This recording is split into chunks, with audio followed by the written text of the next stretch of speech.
ఇక బీఆర్ఎస్ అధినేత కల్వకుంట్ల చంద్రశేఖరరావు మళ్లీ యాక్టివ్ అయ్యారు. తెలంగాణ భవన్లో ఆయన అధ్యక్షతన బీఆర్ఎస్ ఎల్పీ రాష్ట్ర కార్యవర్గ సంయుక్త భేటీ జరగనుంది. ఈ భేటీలో పాల్గొనడానికి ఎర్రవల్లి ఫామ్ హౌస్ నుంచి హైదరాబాద్ నందినగర్లోని నివాసానికి కేసీఆర్ చేరుకున్నారు. ఇవాళ జరగబోయే పార్టీకి చెందిన ఎంపీలు, ఎమ్మెల్యేలు, ఎమ్మెల్సీలు, రాష్ట్ర కార్యవర్గ సభ్యులు పాల్గొన్నారు. ఇక సమావేశంలో పార్టీ శ్రేణులకు భవిష్యత్ కార్యాచరణపై కేసీఆర్ దిశానిర్దేశం చేరున్నారు. బీఆర్ఎస్ 10 ఏళ్ల పాలనలో గాడిలోకి తెచ్చిన వ్యవసాయం, సాగునీటి ప్రాజెక్టులను కాంగ్రెస్ ప్రభుత్వం నిర్వీర్యం చేయాలని కుట్రను చేస్తుందని ఆరోపిస్తున్న బీఆర్ఎస్ దీనిపై క్షేత్రస్థాయిలో తిప్పికొట్టేందుకు ప్రణాళికను ఈ సమావేశంలో రూపొందించనున్నట్లు చెబుతోంది.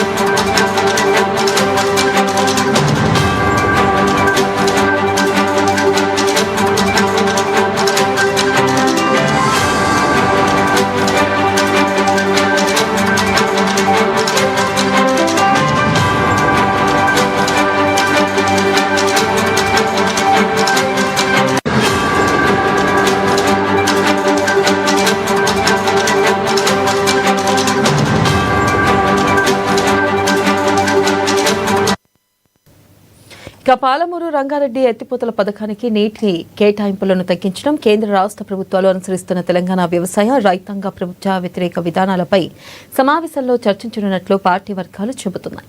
తెలంగాణ సాగునీటి కోసం మరో జలసాధన ఉద్యమం తప్పదని కేసీఆర్ భావిస్తున్నారని, క్షేత్రస్థాయిలో ప్రజా పోరాటాలు నిర్మించేందుకు కీలక చర్చ ఉంటుందని బీఆర్ఎస్ కీలక నేతల ద్వారా తెలుస్తోంది.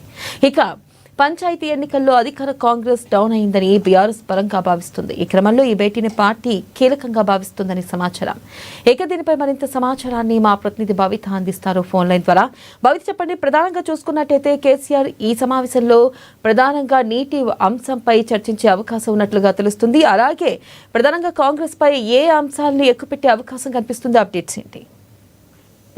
మరి కాసేపట్లో తెలంగాణ భవన్ కి కేసీఆర్ చేరుకోనున్నారు. ఇప్పటికే నందినగర్ నివాసానికి చేరుకున్నారని కేసీఆర్. అయితే ఇప్పటికే తెలంగాణ భవన్ కి హరీష్ రావుతో పాటు, కేటీఆర్ తో పాటు ఎమ్మెల్యేలు, ఎంపీలు, ఎమ్మెల్సీలు కూడా ఒక్కొక్కరుగా చేరుకున్నటువంటి సందర్భం కనబడుతుంది. ఈ రోజు ప్రధానంగా 2 సమావేశాలకు సంబంధించి ఏదైతే బీఆర్ఎస్ ఎల్పీ సమావేశంతో పాటు రాష్ట్ర కార్యవర్గ సమావేశం 2 సమావేశాలను కలిపి ఒకే సమావేశంలో నిర్వహించనున్నారు. దీనికి సంబంధించి ఇప్పటికే దాదాపుగా 350 నుంచి 400 మందికి ఈ సమావేశానికి హాజరు కావాలని చెప్పేసి కూడా ఇప్పటికే ఆహ్వానం కూడా అందింది. అయితే ముఖ్యంగా ఈ ఆహ్వానానికి పిలిచినటువంటి నేతలకే తెలంగాణ లోపలికి, అంటే భవన్ లోపలికి సమావేశానికి పర్మిషన్స్ ఇస్తున్నారు. మిగతా వాళ్ళందరూ కూడా, అంటే గత కొంతకాలంగా కేసీఆర్ బయట జనాల మధ్య లేరు, చాలా రోజుల నుంచి కూడా ఫామ్ హౌస్ కే పరిమితమైన నేపథ్యంలో కేసీఆర్ వస్తున్నటువంటి తరుణంలో చాలా మంది తెలంగాణ భవన్ కి చేరుకున్నటువంటి నేపథ్యం అయితే కనబడుతుంది. అయితే ముఖ్యంగా బీఆర్ఎస్ ఎల్పీ సమావేశంకి సంబంధించి కావచ్చు, కార్యవర్గ సమావేశానికి సంబంధించి మాజీ ఎంపీలు, మాజీ ఎమ్మెల్యేలు, మాజీ ఎమ్మెల్సీలతో పాటు ప్రస్తుత ఎమ్మెల్యేలు, ఎంపీలు, ఎమ్మెల్సీలతో పాటు మిగతా జిల్లాల అధ్యక్షులు కావచ్చు,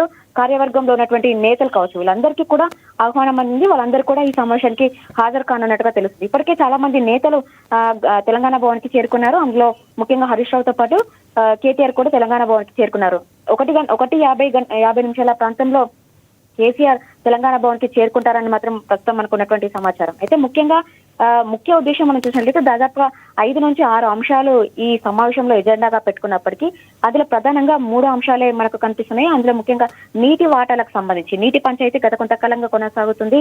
ఆంధ్రప్రదేశ్ అటు కేంద్ర ప్రభుత్వంతో, కేంద్రంలో బీజేపీతో ఎన్డీఏ భాగస్వామ్యంలో ఆంధ్రప్రదేశ్ టీడీపీలో ఉన్నటువంటి నేపథ్యంలో కేంద్రం ఆంధ్రప్రదేశ్ కి చాలా అనుకూలంగా వ్యవహరిస్తుందన్నటువంటి అంశాన్ని ప్రధానంగా వీళ్ళు లేవనెత్తటువంటి సందర్భం కనబడుతుంది. ఎందుకంటే గత కొంతకాలంగా ఏదైతే నీటి అంశానికి సంబంధించి, నీటి పంపకాల విషయంలో తెలంగాణకు అన్యాయం చేస్తున్నప్పటికీ కూడా ఎక్కడ కూడా కాంగ్రెస్ ప్రభుత్వం స్పందించడం లేదు, చూస్తూ ఊరుకుంటుంది అని చెప్పేసి కూడా ఇప్పటికే ప్రధానంగా ఆరోపణలు చేస్తున్నటువంటి నేపథ్యంలో ఆ అంశానికి సంబంధించి ఏదైతే పాలమూరు రంగారెడ్డి ఎత్తిపోతల అంశానికి సంబంధించి కావచ్చు, గతంలో పాలమూరు రంగారెడ్డికి సంబంధించినటువంటి నీటి పంపకాలకు సంబంధించి 90 టీఎంసీల నీటిని తెలంగాణకు వాటా కింద ఉపయోగించుకుంటే ఇప్పుడు దాన్ని 40 టీఎంసీలకే పరిమితం చేయడాన్ని కూడా ఖచ్చితంగా ఎండగట్టాలి. ఖచ్చితంగా వాళ్ళను, అంటే మన నీళ్లు మనకు రావాల్సిందే అని చెప్పేసి కూడా ఇప్పటికే మరొక తెలంగాణ ఉద్యమం లాంటి నీటి సాధన అనే అంశాన్ని దృష్టిలో పెట్టుకొని దానికి సంబంధించి ఒక ఉద్యమం చేయాలని చెప్పేసి కూడా ఇప్పటికే కేసీఆర్ డిసైడ్ అయినటువంటి నేపథ్యంలో ప్రధాన ఎజెండా కింద కృష్ణా గోదావరి జలాలకు అంశాలకు సంబంధించి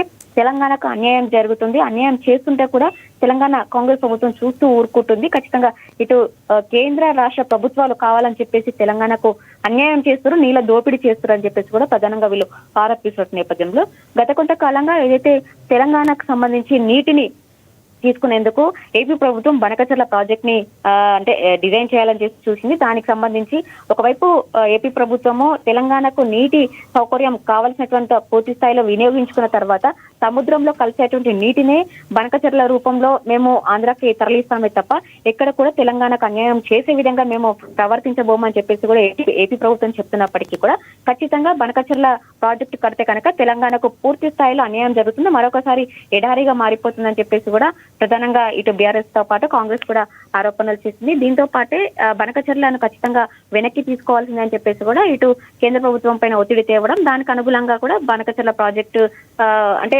డిస్మిస్ చేసుకోవడం, ఇవన్నిటి కూడా కొనసాగుతూ వస్తున్నాయి. అయితే గోదావరి నీళ్లు కావచ్చు, కృష్ణా జలాలకు సంబంధించి కావచ్చు, ఇటు ఎత్తిపోతల పథకాలకు సంబంధించి కావచ్చు, గత కొంతకాలంగా తాగునీటి ప్రాజెక్టులకు సంబంధించి కావచ్చు, పెండింగ్ పనులను ఎక్కడ కూడా కాంగ్రెస్ ప్రభుత్వం పూర్తి చేయట్లేదు. ఖచ్చితంగా వాటిపైన చర్చించాలని చెప్పేసి కూడా ప్రధానంగా నీటి సమస్యకు సంబంధించి ఈ అంశంలో ప్రధాన ఎజెండాగా పెట్టుకున్నారు. అయితే దాని తర్వాత ఏదైతే ఏ ప్రభుత్వం ఏర్పడిన తర్వాత కూడా ఖచ్చితంగా వాళ్ళకు సమయం ఇవ్వాలి. ఎందుకంటే గత ప్రభుత్వంలో చేసినటువంటి అంశాలు వీళ్ళకు కొంత అర్థం కావడానికి కావచ్చు, పాలన కొనసాగించడానికి కావచ్చు, దాదాపు సంవత్సరం నుంచి 2 సంవత్సరాల కాలం పడుతుందని చెప్పేసి కూడా పదే ఇతర సమావేశాల్లో కూడా కేసీఆర్ చెప్పినటువంటి నేపథ్యంలో ఇప్పుడు తాజాగా డిసెంబర్ 9th కి ఏదైతే కాంగ్రెస్ ప్రభుత్వం ఏర్పడి 2 సంవత్సరాలు పూర్తవుతున్నప్పటికీ హామీలు ఇచ్చింది. దాదాపు 6 గ్యారెంటీలతో అభయాస్తం పేరిట 6 గ్యారెంటీలు, అందులో 13 అంశాలు ఎజెండాగా పెట్టుకోవడంతో పాటు మిగతా 420 సబ్ గ్యారెంటీలకు సంబంధించి ఎన్ని హామీలు పూర్తి చేసింది, ఎందుకు ప్రజలను మోసం చేస్తూ పాలన సాగిస్తుంది అనే అంశాన్ని కూడా ఖచ్చితంగా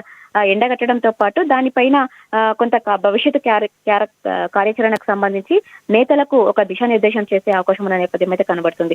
మిగతా అంశాలకు సంబంధించి ఏదైతే తెలంగాణ రాష్ట్రంలో తెలంగాణ ప్రభుత్వం ఏర్పడక ముందు గతంలో బీఆర్ఎస్ పార్టీకి సంబంధించి ఒక కార్యవర్గ సమావేశం అందులో ఉన్నటువంటి టీమ్ ని ఏర్పాటు చేసింది. దాని తర్వాత తెలంగాణలో బీఆర్ఎస్ ప్రభుత్వం ఏర్పడిన తర్వాత తెలంగాణలో అంటే కాంగ్రెస్ ప్రభుత్వము బీఆర్ఎస్ ప్రభుత్వము బీఆర్ఎస్ పార్టీ రెండు వేరు కాదు, రెండు ఒకటే అన్నట్టుగా కూడా వాటికి సంబంధించినటువంటి కమిటీలు ఎక్కడ కూడా ఏర్పాటు చేయలేదు. అయితే దానికి సంబంధించి ఇప్పటి నుంచి ఖచ్చితంగా గ్రామ స్థాయి నుంచి కూడా బీఆర్ఎస్ అంటే రాష్ట్ర కార్యవర్గం ఏర్పాటు చేయడంతో పాటు కమిటీలను వేయాలని చెప్పేసి కూడా ఇప్పటికే డిసైడ్ అయినటువంటి నేపథ్యంలో సభ్యత్వ నమోదు ప్రక్రియ కూడా మొదలు పెట్టాలని చెప్పేసి గతంలోనే భావించారు. కానీ ఇప్పటి వరకు కూడా ఇక్కడ సభ్యత్వ నమోదు ప్రక్రియ ప్రారంభం కాలేదు. అయితే మొన్న తాజాగా జరిగినటువంటి గ్రామ పంచాయతీ ఎన్నికలకు సంబంధించి కొంత బూస్టింగ్ ఇచ్చినటువంటి నేపథ్యంలో మరొకసారి క్యాడర్ ని ఉత్సాహపరిచే విధంగా సమావేశంలో వాళ్ళకు కొంత ఏదైతే అంశాలకు సంబంధించి వాళ్ళకు ఒక దిశానిర్దేశం చేయడంతో పాటు మున్ముందు ఎందుకంటే ఇప్పటికే నీటి పంపకాల పైన ఖచ్చితంగా ఒక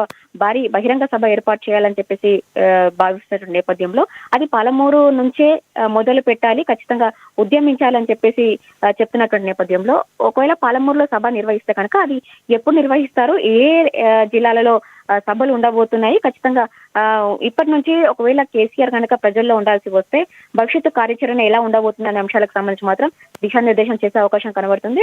ఎందుకంటే గత కొంతకాలంగా మీడియాను ఉద్దేశించి కూడా ఎక్కడ కూడా కేసీఆర్ మాట్లాడిన సందర్భం లేదు కాబట్టి 2 గంటలకు ప్రారంభమైనటువంటి విస్తృత స్థాయి సమావేశంలో ఇటు బీఆర్ఎస్ ఎల్పీ సమావేశం సంబంధించి కావచ్చు, కార్యవర్గ సంబంధించినట్టు కావచ్చు, ఈ 2 సమావేశాలు దాదాపు 5 గంటల వరకు పూర్తి అయితే మాత్రం ఖచ్చితంగా 5 గంటలకు సమావేశంలో జరిగినటువంటి అంశాలపైన కావచ్చు, బీఆర్ఎస్ పార్టీ భవిష్యత్తు కార్యాచరణకు సంబంధించి కావచ్చు, కొత్త కార్యవర్గ టీమ్ కు సంబంధించి కావచ్చు, ప్రభుత్వం చేసేటువంటి పనులు ఎక్కడ అంటే జల దోపిడీకి సంబంధించి కావచ్చు, ప్రభుత్వం ఇచ్చినటువంటి హామీలు విఫలమైనటువంటి నేపథ్యంలో ఇప్పటికే కేంద్ర రాష్ట్ర ప్రభుత్వం రైతు వ్యతిరేక విధానాలు అవలంబిస్తుందని చెప్పేసి కూడా బీఆర్ఎస్ ఆరోపిస్తున్న నేపథ్యంలో ఖచ్చితంగా రైతుల కష్టాలను ఎందుకు పట్టించుకోవడం లేదు అనే అంశాలకు సంబంధించి కావచ్చు, గత కొంతకాలంగా తెలంగాణలో యూరియా కొరత ఏర్పడడం కావచ్చు, ఈ అన్ని అంశాలపైన కూడా ఖచ్చితంగా ఇటు వాళ్ళ టీమ్ కి చెప్పడంతో పాటు మీడియా బ్రీఫ్ లో కూడా చెప్పే అవకాశం ఉన్న నేపథ్యం అయితే కనబడుతుంది. మొత్తానికి సాయంత్రం 5 గంటల ప్రాంతంలో ఒకవేళ ఈ సమావేశం కనుక పూర్తయితే కనుక